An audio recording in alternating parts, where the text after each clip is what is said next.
Imagine you have spent 3 months planning a trip to Venice. You have the hotel booked, the flights locked in, the itinerary mapped out.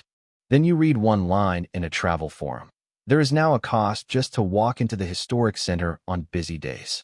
Not a museum ticket, not a tour, just entry. You pause. You recalculate. And quietly, without making a big announcement about it, you start looking at other destinations. That moment is happening to travelers all over the planet right now. And it is reshaping the entire logic of how people choose where to go.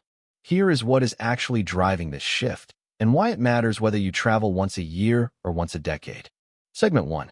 The moment the math changed. For most of modern tourism, the deal was simple. You paid for your flight, your room, your food, and your experiences. The destination itself was free to enter. That assumption is quietly breaking down. Venice began trialing a day tripper entry system, targeting the heaviest traffic days when the narrow streets and bridges become genuinely difficult to move through. The amount involved is modest by any standard, but the psychological effect is enormous. For the first time, travelers are being asked to decide in advance whether a specific day in a specific place is worth a direct cost. That is a completely different mental calculation than booking a hotel.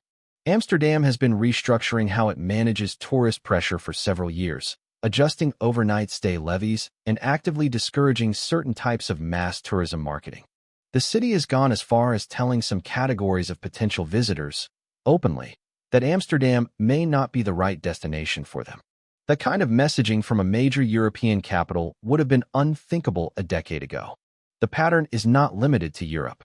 Bali introduced a tourist levy that applies on arrival, with the stated goal of funding environmental and cultural preservation programs across the island. Travel reports suggest the conversation around Bali's identity, its sacred sites, its carrying capacity, had been building for years before the levy arrived. The fee is one visible signal of a much deeper renegotiation between the island and the global travel industry. Segment 2. Why so many places are moving at the same time. The timing is not a coincidence. The years following the pandemic travel pause gave destination managers an unusual window to observe what their places actually looked like without mass tourism. Some locations recovered more slowly. Others bounced back faster than infrastructure could handle. The result was a concentrated period of policy experimentation that is still playing out. Barcelona is one of the clearest examples of a city openly debating its own tourism ceiling. Local residents have organized around the question of who the city is actually for. Political pressure from residents, not just planners, is now part of the equation. Barcelona has adjusted its tourist tax rates and is actively limiting short-term rental licenses in ways that directly affect how travelers find and book accommodation. What connects Venice, Amsterdam, Bali, and Barcelona is not just the fact that they are popular. It is that each of them reached a point where the volume of tourism was visibly degrading the thing that made the destination worth visiting. Overcrowded streets, rising rents pushing out locals, sacred or fragile sites under physical strain. The entry cost or levy is the most direct tool available to slow the rate of that damage. Segment 3.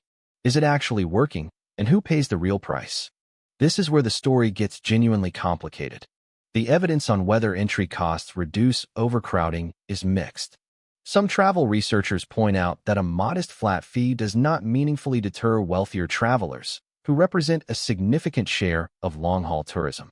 It may instead discourage budget travelers and younger visitors, precisely the demographic most likely to engage deeply with local culture rather than moving through quickly.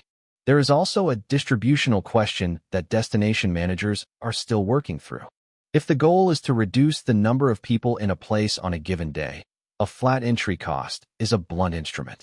It does not distinguish between someone staying a week and contributing substantially to the local economy and someone arriving on a cruise ship for 4 hours and leaving. What the evidence does support is that these systems are changing traveler behavior at the planning stage. People are increasingly building destination cost into their initial research, not as an afterthought. Some are shifting toward less visited alternatives. Others are adjusting their travel timing, avoiding peak periods to reduce or avoid the cost entirely. The deeper unresolved question is this: are these tools making popular destinations genuinely more livable and sustainable, Or are they simply pricing out a certain kind of traveler while leaving the structural problems untouched?